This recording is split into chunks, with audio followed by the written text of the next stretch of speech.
ప్రస్తుత ప్రజాస్వామ్యంలో రాజకీయ పార్టీలన్నీ గెలిపే ధ్యేయంగా ప్రజల బలహీనతల్ని ఆసరా చేసుకొని వాళ్ళ మేనిఫెస్టోల రూపంలో ప్రజల్ని మభ్యపెడుతూ గెలుస్తున్నటువంటి పరిస్థితులు మనం చూస్తూ ఉన్నాం. ఓడిపోయిన వాళ్ళు ఎందుకు ఓడిపోయారంటే వీళ్ళకంటే ఎక్కువ ఉచితాలని లేకపోతే ప్రలోభాలని పెట్టలేదన్న భావన ప్రజల్లో కలుగుతుంది. ఇలాంటి ఈ యొక్క ఉచిత పథకాలన్నీ కూడా సముచితంగా ఉండాల్సినటువంటి అవసరం ఉంది. ప్రజాధనం వృధా కాకుండా నిజమైన లబ్ధిదారులకి అవి అందేలా చూడడంలోనే ఈ ప్రభుత్వాల బాధ్యత, పాలకుల బాధ్యతగా మనందరం గుర్తించాలి.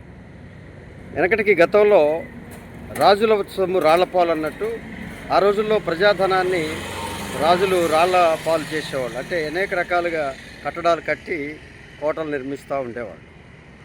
అలాగే ఇప్పుడు ప్రస్తుతం ప్రజల సొమ్ము ఈ పథకాల పాలు అవుతా ఉంది. ఈ పథకాల్లో కూడా అవినీతి, అనర్హులు అందరూ 60% పైగా ఉంటూ 40% మంది కోసం 60% మందిని భరిస్తున్నటువంటి ఈ రాజకీయ ప్రయోజనాల కోసం ఈ యొక్క భరిస్తున్నటువంటి ఈ పార్టీలని, ప్రభుత్వాలని మనం చూస్తూ ఉన్నాం.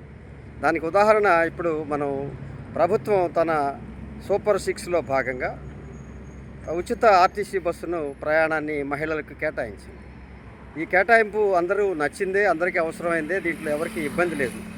ఈ పథకం అమలు చేయడంలో కూడా ప్రభుత్వం బాధ్యతగా నిర్వహించింది. సరే, దాన్ని మనం ఇప్పుడు మహిళలకు వద్దు అనేటువంటి భావన కాదు. కానీ మహిళల్లో కూడా ఈ యొక్క ఉద్యోగులు, ఒక స్థాయి ఉన్నవాళ్ళు అందరూ ఉచితంగా పోతూ ఉన్నారు. ఒక దీంట్లో ఉన్నటువంటి ₹1,00,000 పైగా జీతం తీసుకుంటున్నటువంటి అనేక మంది ఉద్యోగులు కూడా ఈరోజు ప్రతిరోజు ఈ బస్సులో ఉచితంగా వెళ్ళి ఉచితంగా వస్తారు. వారికి అవసరం లేదు. వారికి ఆ స్థాయికి మించినటువంటి ప్రభుత్వం ఇస్తున్నటువంటి ఆదాయాలు ఉన్నాయి. ఎవరో పేదలకి అవకాశం ఇవ్వాల్సినటువంటి ఈ ఉద్యోగులను వాళ్ళ నుంచి మినహాయించాల్సినటువంటి అవసరం ఉంది. అది అనవసరమైన భారంగా ఇప్పుడు మిగతా వ్యక్తుల మీద, ఈ పురుషులుగా టికెట్ ఇచ్చే వాళ్ళ మీద పడే భవిష్యత్తులో ఉండేటువంటి అవకాశం ఉంది. కాబట్టి ఈ ప్రభుత్వం ఆలోచన స్పష్టంగా ఉండాలి. ఇది తన సొమ్ముగా is the custodian of the entire properties and finance సిస్టంలో ఈ ప్రభుత్వాలు కస్టోడియన్స్ గాను, కేర్ టేకర్ గాను ఒక దానికి పనిచేయాలి. కానీ నాది కాదు పనిచేస్తాను అందరికీ అంటే కూడా ఇది కుదరదు. కాబట్టి ఇప్పుడు ఆర్టీసీలో అందరూ మహిళలకి ఉచితంగా ప్రయాణం అన్నదాన్ని ప్రభుత్వం పునరాలోచించి ప్రజాధనం వృధా కాకుండా పేదలకి అందే విధంగా